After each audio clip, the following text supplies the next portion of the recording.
Darshini Telugu film review by allrounder star Ballem Venumadhav. సినిమా నిడివి 2 గంటలు. Science fiction thriller. UA certificate. 17 May 2024 విడుదలైంది. A joy ride takes a turn when 3 friends encounter a dangerous experiment that shows them their tomorrow.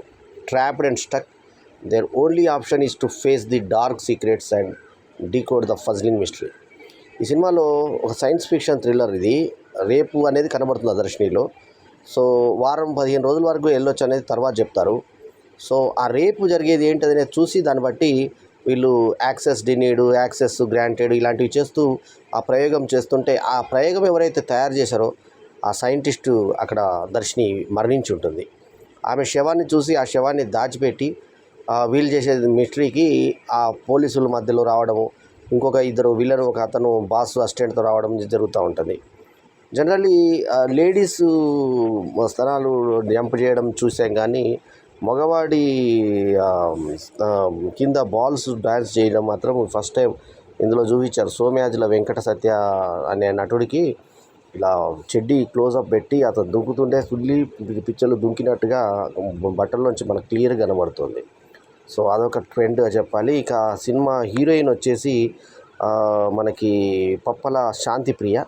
So Pappala Shantipriya కూడా వాళ్ళు expose చేసి కొంచెం tight fit yoga treat పెట్టి వెనుక బ్యాక్లో పిరుదుల్లో చిక్కుకున్నటువంటి ఆ టైట్ ఇది కొంచెం సెడక్టివ్గా చూపించే ప్రయత్నం చేశారు. అట్లనే యోగా నమస్కారాలు అన్నీ చేసినప్పుడు ఇతను నా ఫ్రెండ్ అట్లా చూడొద్దు అని అనుకున్నట్టుగా చూపించాడు. పాటల్లో కూడా కొంత ఉన్నంతలో ఎక్స్పోజ్ చేసింది. తర్వాత అప్పుడే షేవ్ చేసినటువంటి హ్యాండ్స్ నలుపు అవన్నీ కొంత టెంప్టింగ్గా కనిపించింది హీరోయిన్. ఇక నటన పరంగా మాత్రం నటశూన్యాలే ఎక్కువ ఉన్నారు ఇందులో. తర్వాత వికాస్ కనకాల హీరోగా చేసిన ఈ సినిమాలో పప్పల శాంతిప్రియ ఇందాకే చెప్పినట్టు హీరోయిన్, బైశెట్టి కోదండ, తర్వాత సోమయాజుల వెంకట శాస్త్రి సత్య, తర్వాత సోమయాజుల వెంకట సత్య, ఆ తర్వాత కల్లెంపూడి వాహిని. ఈమె పాత్ర ఏంటంటే తర్వాత సడన్గా చచ్చిపోయింది ఆమె అనుకుని మిస్ అయిందన్న ఆమె మళ్ళీ కనబడుతుంది వాహిని. ఆమెనే జరిగిందంత రిజల్ట్ చెప్తుంది. వినోద్ కుమార్ సింగూరు ఇంకొక పాత్ర చేసినటువంటి సినిమాకి దర్శకత్వం ప్రదీప్ అల్లు, లీలాపల్లి వెంకట అనే నిర్మాత కాగా, ప్రవీణ్ జయరాజు ఎడిటర్ కాగా, ఇంకొక ఎడిటర్ చందు చలమల, ఇక కో డైరెక్టర్ వచ్చి కంచుమూర్తి సంతోష్. ఇవి సాంకేతిక వర్గము. ఇక సినిమా కథ విశేషాలకు వస్తే, దర్శిని అనే ఒక సైంటిస్టు రేపును చూస్తుంది. సో ఆమె మరణాన్ని ఆమె చూసుకోలేదు అనే మిస్టరీ మీద 3 ఫ్రెండ్స్, 2 మగవాళ్ళు, ఒక అమ్మాయి వస్తారు. అక్కడికి వచ్చిన తర్వాత అక్కడ వాహిని కూడా మిస్సింగ్ అని అన్నాక, వాహిని అనే ఆమె బతుకున్నట్టుగా ఆ తర్వాత వచ్చి సస్పెన్స్ థ్రిల్లరు. ఇక వీళ్ళు జరుగుతున్నటువంటి వీళ్ళు చేస్తున్న ఫోన్ కాల్ కానీ, వీళ్ళు చూస్తున్న దర్శిని కానీ ప్రతిదీ కూడా ఎవరో వీళ్ళని గమనిస్తున్నట్టుగా వీళ్ళు ఫీల్ అవుతూ ఉంటారు. సో ఇందులో నేపథ్యంలో పాటలు ఆకట్టుకునే విధంగానే వినడానికి మాత్రం వినసొంపుగా ఉన్నాయి పాటలు. లొకేషన్స్ కూడా మంచి లొకేషన్స్ని తీసుకున్నారు. సో ప్లస్ పాయింట్స్ ఏంటంటే లొకేషన్స్ బాగున్నాయి, పాటలు బాగున్నాయి, సౌండింగ్ బాగుంది, అంతా బాగుంది. కాకపోతే ఏంటంటే ఒకటే గదిలో ఎక్స్ప్రెషన్స్ ఎక్కువ, నటన నుంచి ఎక్కువ రాబట్టుకోవడం, ఒకే ప్లేస్లో ఎక్కువసేపు సీన్స్ గడపడము, కొంచెం ల్యాగ్గా సీన్స్ ఉండడము, ఇవి కొన్ని మైనస్లుగా పరిణమించాయి సినిమాకి. ఓవరాల్గా దర్శిని సినిమాలో ఏదైతే సైంటిఫిక్గా వాళ్ళు చేయాలనుకున్నారో గ్రాఫిక్స్ వరకు కూడా చాలా నాసిరకంగా ఉంది. సో మొత్తానికి ఏంటంటే ఫ్యూచర్ని దర్శించాలనుకునేటువంటి ఒక సైంటిస్ట్ చనిపోతే ఆ తర్వాత జరిగినటువంటి అందులో సెట్ అయినటువంటి వాళ్ళు ఒక వీడియో సెట్ అయి ఉంటుంది. ఆ వీడియోలో ఏం జరుగుతుందో అంటే ముందే జరిగిపోతూ ఉంటాయి. సో దానికి వీళ్ళు ఏ రకంగా ఛేదించారు, తర్వాత శోధించారు, సాధించారు అనేది చివరిలో కథ. సో దీనికి ఆ 2 ఫ్రెండ్స్ ఆ మధ్యలో దయ్యం వచ్చి పోవడము, ఆ తర్వాత వాహిని, తర్వాత దానికి అంత రీజనింగ్స్ చూపిస్తూ అది ఎందుకు జరిగింది అనేది మళ్ళీ సైంటిఫిక్ రీజన్ చూపించడము, ఇవంతా కూడా కథగా మనకి వెళ్తుంది. ఇందులో మనకు హీరోయిన్ చూడడానికి మంచి నిండుగా వంపు సంపులతోటి ఆ అమ్మాయి నిండుగా ఉండడం ఒకటే మనకు పెద్ద ప్లస్ పాయింట్. ఎందుకంటే సినిమా టికెట్ కొన్నవాడు కనీసం శాంతిప్రియ అందాలు జస్ట్ చూసి అంటే ఆమె ఫిగరు అదంతా బాగుంది అనుకునేటువంటి పరిస్థితి, అంత అందంగా ఉంది అమ్మాయి. ఇక వాహిని చాలా ఆర్డినరీగా ఉన్నా కూడా కల్లెంపూడి వాహిని ఉన్నంతలో నటనలో మెప్పించింది. ఇక నటులుగా చేసినటువంటి హీరోల్లో వికాస్ కనకాల కానీ, మన బైశెట్టి, తర్వాత సోమయాజుల వెంకట కానీ వీళ్ళందరూ ఉన్నంతలో రాణించే ప్రయత్నం చేశారు. కాకపోతే నటనలో ఇంకా పరిణతి సాధించాల్సి ఉంది. సో ఓవరాల్గా డైరెక్టరల్ పాయింట్ ఆఫ్ వ్యూలో కూడా అంత కొత్తగా వాళ్ళు తీసినట్టే అనిపించింది క్లియర్గా. స్క్రిప్ట్ కూడా ఇంకొంచెం పకడ్బందీగా చేసుకుంటే బాగుండేది అనిపించింది. సంభాషణలో కూడా ఏం పెద్ద పస కనబడలా, చాలా సాధారణంగా మనం రెగ్యులర్గా మాట్లాడుకునే రొటీన్ మాటల్లాగానే అనిపించాయి.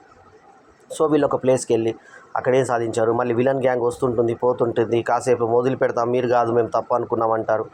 అదంతా కొంచెం మీనింగ్లెస్గా, అది ఇందాక చెప్పినట్టుగా డ్రాగ్ సీన్స్, ల్యాగ్ సీన్స్ ఎక్కువగా అనిపించాయి. సో అట్లా కాకుండా ఇంకొంచెం ఇంట్రెస్టింగ్గా తీసుకుని ఉంటే వాళ్ళు చెప్పాలనుకున్న సబ్జెక్ట్ మాత్రం ఒక కొత్తదనంతో ఒక ఇంగ్లీష్ సినిమా టైప్లో ఒక డిఫరెంట్గా చెప్పాలనుకునే ప్రయత్నం మాత్రం మనకు అర్థమవుతుంది. సో సాంకేతికంగా సినిమా పెద్ద గొప్పగా లేకపోయినా, నటినట్ల పర్ఫార్మెన్స్ కూడా పెద్ద అదిరిపోయే లెవెల్లో లేకపోయినా ఉన్నంతలో రాణించే ప్రయత్నం చేశాడు అది ప్రదీప్ వాళ్ళు.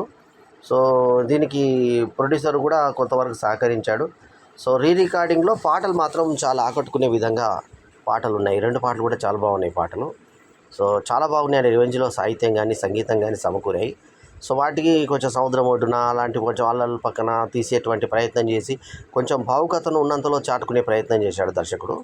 సో ఓవరాల్గా దర్శిని సినిమా ఏ వర్గాలకు నచ్చుతుందంటే సైన్స్ ఫిక్షన్ థ్రిల్లర్స్కి, సస్పెన్స్ థ్రిల్లర్స్కి అలా. ఎందుకంటే సస్పెన్స్ కూడా మెయింటైన్ చేస్తూ వెళ్ళి వాళ్ళు ఊహించని విధంగా మళ్ళీ వాహిని బతికి రావడము, ఆ తర్వాత దర్శనికి అసలు ఏం జరిగిందనే దానికి మనకు క్లారిఫికేషన్ కోసం చివరిలో కొంచెం ట్రై చేశారు. కనీసం ఒక సినిమా ఏ రకంగా ఉంటుంది అనే దానికి కొంత ప్రయత్నం చేసి ఒక సైంటిఫిక్ థ్రిల్లర్గా మాత్రం మిగిల్చే ప్రయత్నం చేశారు దర్శని సినిమాని. సో లోగో డిజైనింగ్ కానీ పబ్లిసిటీ కానీ కొంచెం కన్ను లేదు ఇలా ఉంటూ అది వాళ్ళంతా చూపించే విధంగా అంత ఒకటే కలర్ సింగిల్ కలర్ టైప్లో దర్శిని డిజైన్ కొంచెం ఆకట్టుకునే విధంగా ప్రేక్షకులు థియేటర్కి రాబట్టుకునే విధంగా డిజైన్ చేసినప్పటికీ సినిమాలో మాత్రం అంత విషయం లేక కొంచెం స్లోగా నేరేషన్ అంతా స్లోగా ఉండి రొటీన్ డైలాగ్స్ ఉండి పెద్దగా కామెడీ వర్కౌట్ కాక ఏ సీన్ కూడా మంచి ఒక ఊపు కానీ ఎమోషన్ కానీ లేకుండా చాలా ప్లెజెంట్గా కామ్గా వెళ్ళిపోతుంది సినిమా. సో అదనమాట దర్శిని సినిమా సంగతి. ఇంకొంచెం వాళ్ళు పరిపక్వతతో తీసి ఇంకొంచెం బాగా చేస్తుంటే బాగుంటుంది. ఉన్నంతలో శాంతిప్రియ జిమ్ అందాలు అంటే ఆమె యోగా చేస్తూ కనపరిచేటువంటి ఆ టైట్ ఫిట్లో ఆమె పిడుదలలో చిక్కుకునేటువంటి ఆ టైట్ స్కిన్ టైట్ అవి కొంచెం, తర్వాత ఆమె పెద్ద వక్షోజాలు అవి కొంత మనకి చూడడానికి కొంచెం అమ్మాయి బాగా అంటే మంచి ఫిజికల్గా బాగుండడం ఒకటే మనకు ఆ పెద్ద పెద్ద కళ్ళు ఆమెవి అవి మాత్రం మనకు ఆ పెద్ద పెద్దగా అంతా కూడా మనకు కొంచెం సాటిస్ఫాక్షన్గా అనిపిస్తుంది సినిమా. సో ఓవరాల్గా మిగతా అంతా యావరేజ్ సినిమా ఇది. సో ఈ సినిమాకు నేను ఇచ్చినటువంటి రేటింగ్ 1.75/5 ఈజ్ మై రేటింగ్. ఈ రివ్యూ కనుక మీకు నచ్చితే లైక్ చేయండి, కమెంట్ చేయండి, షేర్ చేయండి, మా ఛానల్కు తప్పకుండా సబ్స్క్రైబ్ చేయండి. ఎల్లప్పుడూ మీ ఆదరాభిమానాలను ఆశించే మీ ఆల్రౌండర్ స్టార్ బల్లెం వేణుమాధవ్. ఇలాంటి మంచి వీడియోలతో మంచి రివ్యూలతో మరోసారి కలుసుకుందాం. ఎప్పుడు కూడా మీ అభిప్రాయాన్ని ఆశించేటువంటి మీ ఆల్రౌండర్ స్టార్ బల్లెం వేణుమాధవ్. నమస్తే. ఇంకా అందరికీ శుభాశీస్సులు, శుభాభినందనలు తెలియజేస్తూ మీ బల్లెం వేణుమాధవ్. నమస్తే. జై హింద్.